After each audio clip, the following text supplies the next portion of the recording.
All right, let's talk about something that's quietly reshaping the modern workplace. We're going to dive into some of the hidden fault lines, the new risks that are popping up everywhere. The workforce has changed so dramatically, but the real question is, have our compliance strategies actually kept up? Let's find out. Okay, let's kick things off with just one number, 5. Think about that for a second. For the first time, pretty much ever, we have 5 different generations all working together. You've got Gen Z just getting their start, working right alongside baby boomers who are staying in their careers longer. Now that is a huge asset, but wow, it is also a massive compliance minefield. And really, that brings us to the big question we're tackling today. Because when you have this kind of unprecedented mix of ages, backgrounds, and work styles, well, the old one-size-fits-all rulebook just gets tossed out the window. It doesn't work anymore. So let me ask you, is your company really ready for what's coming? So our first major challenge is exactly that, the age gap. On the one hand, bringing all that experience together with fresh new ideas, that's a recipe for some serious innovation. But on the other hand, it also cranks up the risk of age discrimination, which is a problem that is often hiding in plain sight. And it's so important to get this. We're not just talking about obvious things like firing someone. The Age Discrimination in Employment Act protects workers who are 40 and over, and bias can sneak into everything. Promotions, who gets put on what project, even the way we talk.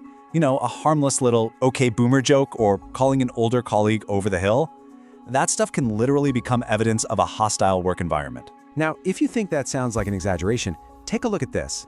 This is not some hypothetical. This is a direct quote from a real internal email at IBM that came out in court. The company ended up laying off something like 20,000 US employees over the age of 40 in just 5 years. This just goes to show you how fast those little jokes and attitudes can spiral into massive legal and reputational disasters. So how do you actually protect your organization from this? Well, it really starts with 4 key moves. First, you've got to enforce true equal opportunity. That means using age-neutral standards for hiring and promotions. Next, you have to train everybody to spot and stop stereotypes before they poison the culture. Third, your policies have to adapt. You need to offer flexibility and growth opportunities for people at every stage of their career. And finally, you need a real plan for knowledge transfer that actually values your veteran employees. Okay, so let's move to our next big area because it's not just about age. As you know, today's workforce is more diverse across the board, gender, ethnicity, background, than ever before. And that brings a whole new layer of legal must-dos to the table. And one of the single biggest vulnerabilities here?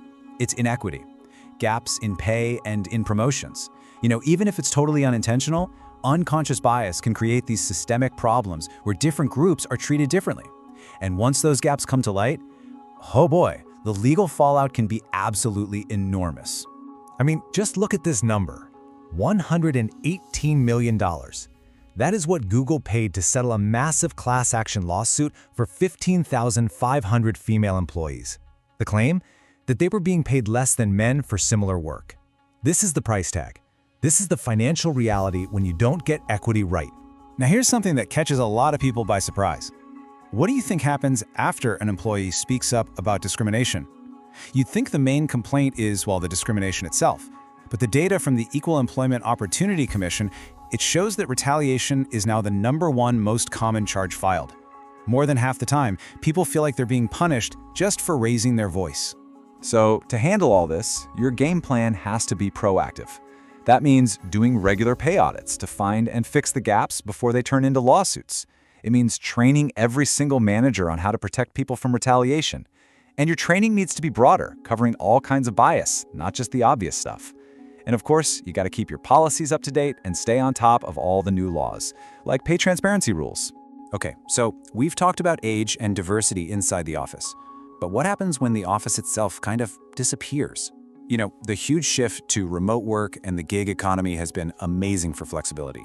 But it has also opened up a total Pandora's box of new compliance headaches. And right at the heart of this challenge is a single word: misclassification.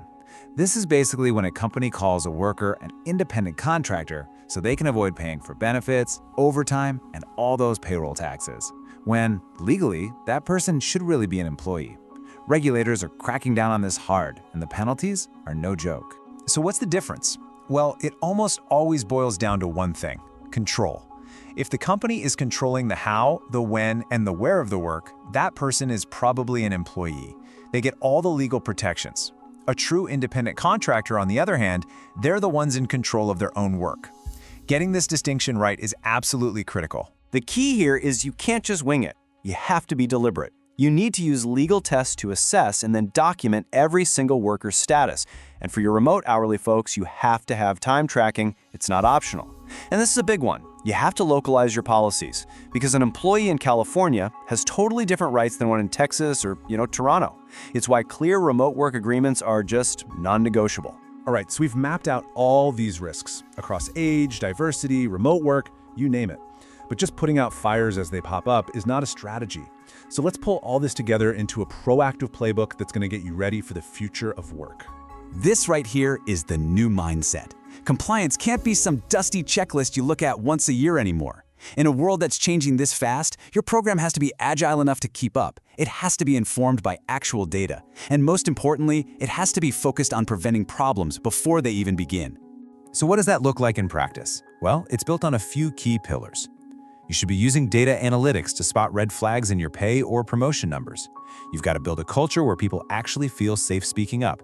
That also means your training has to evolve. Think short, continuous, scenario-based lessons. And treat your handbook like a living document. And look, don't be afraid to use technology and get expert legal help to stay ahead of the curve. Because at the end of the day, that's the goal, right? When you really get this right, compliance stops feeling like a chore or a cost. It actually transforms into a strategic asset. It becomes the foundation that lets you build a workplace that isn't just safe and legal, but one that is thriving, innovative, and truly ready for whatever comes next.